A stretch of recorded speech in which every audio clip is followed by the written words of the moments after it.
There are an innumerable amount of classical music chord progressions that fill the pages of Western music history, but few exploded to the level of ubiquitous popularity as the La Folia progression did during the Baroque period.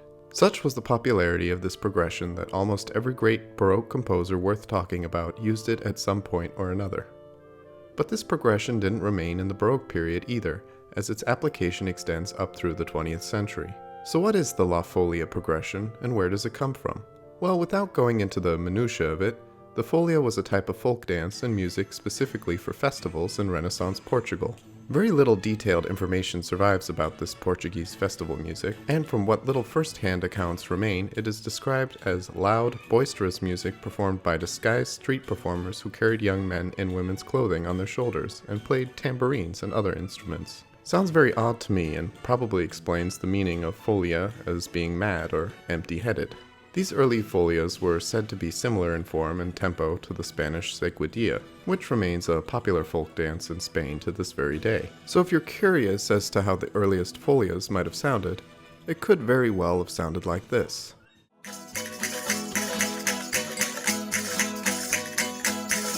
Rompe un ladrillo, una pulga saltando, mamita, rompe un ladrillo.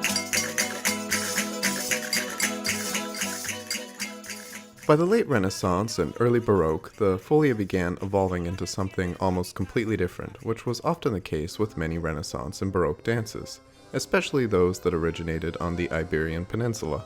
The folia eventually became less well known as a dance, but more as a chord progression scaffold over which Baroque composers would build their own pieces. Two chord progressions are primarily associated with the folia, one being the early folia and the other being the late folia, the names of which make it clear that one is older than the other. The early folia, while important to music history, is more or less a stepping stone to the late folia, which will be the focus of this video. It should be noted that the folias written with the early folia progression were almost exclusively written for guitar. For those wondering how the early folia sounded, here's an example by the Italian guitar virtuoso Francesco Corbetta.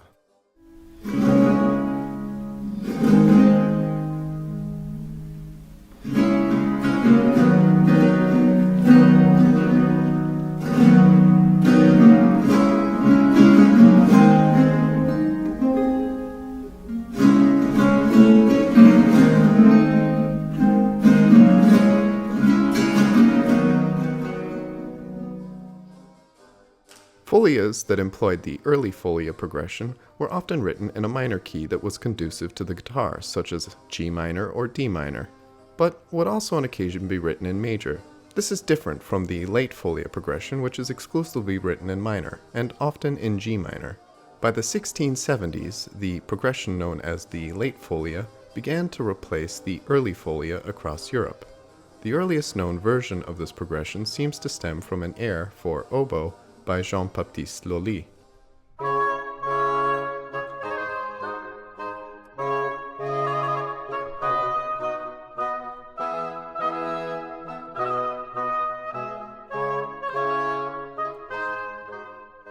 Lully titled this Folies de España, or Folias of Spain.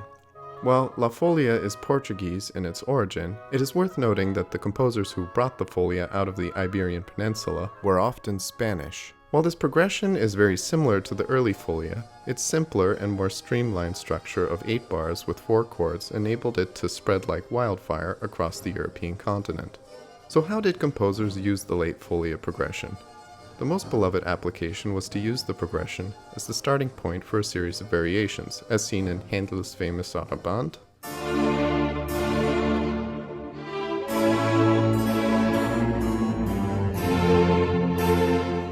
or Corelli's La Folia.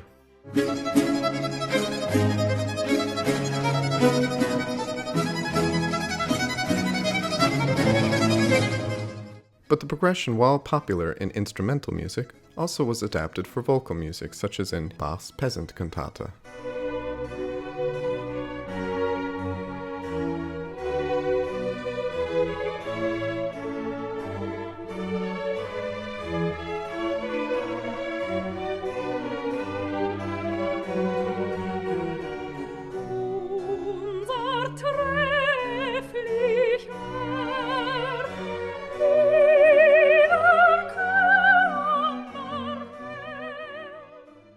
It would even be used later by composers of the classical period, such as Cherubini, who used the progression in his opera Les Caravansérages, which is set in Moorish Spain.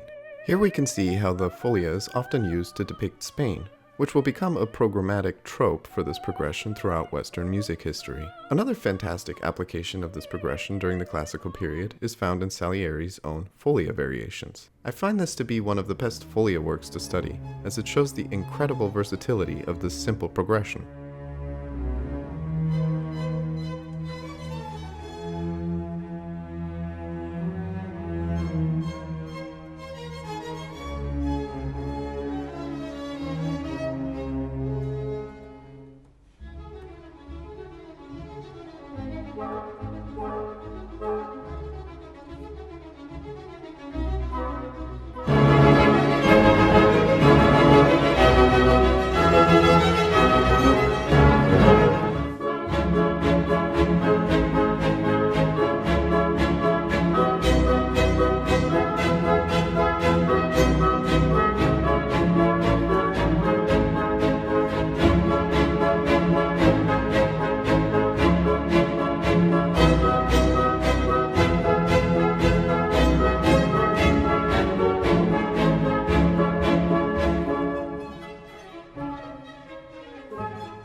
In the Romantic period, Liszt would use the progression in his Spanish Rhapsody.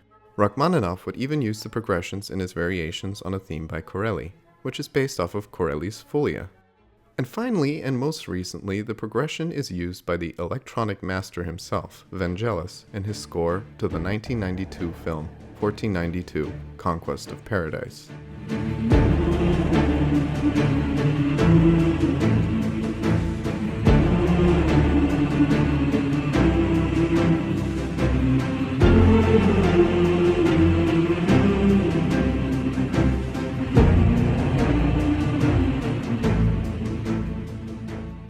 While he does use synthesizers and the music is decidedly contemporary in its sound, he is also using a very old progression that is programmatically associated with Spain, which is where the subject matter of a portion of the film takes place, which is why this synth-laden score actually works wonderfully. It should be one of the key takeaways of this video that it is never a waste of time to learn about these sorts of things as a composer, as it only broadens your creative palette. It's also useful as a musician to understand what the Folia is when it comes to interpreting a piece that employs the Folia. Vangelis is a great composer because he knew these kind of things, which is why anyone looking to compose music should know them too. I often hear modern composers looking to get into film music say, "I want to be or sound like John Williams, Vangelis, or Hans Zimmer." And while that isn't a bad thing, many of them fail to realize that what makes these composers so unique and great is that their knowledge of music is far deeper than just shallowly imitating other film composers who came before them. It's good to be influenced by other composers, but in the end you need to find your own voice.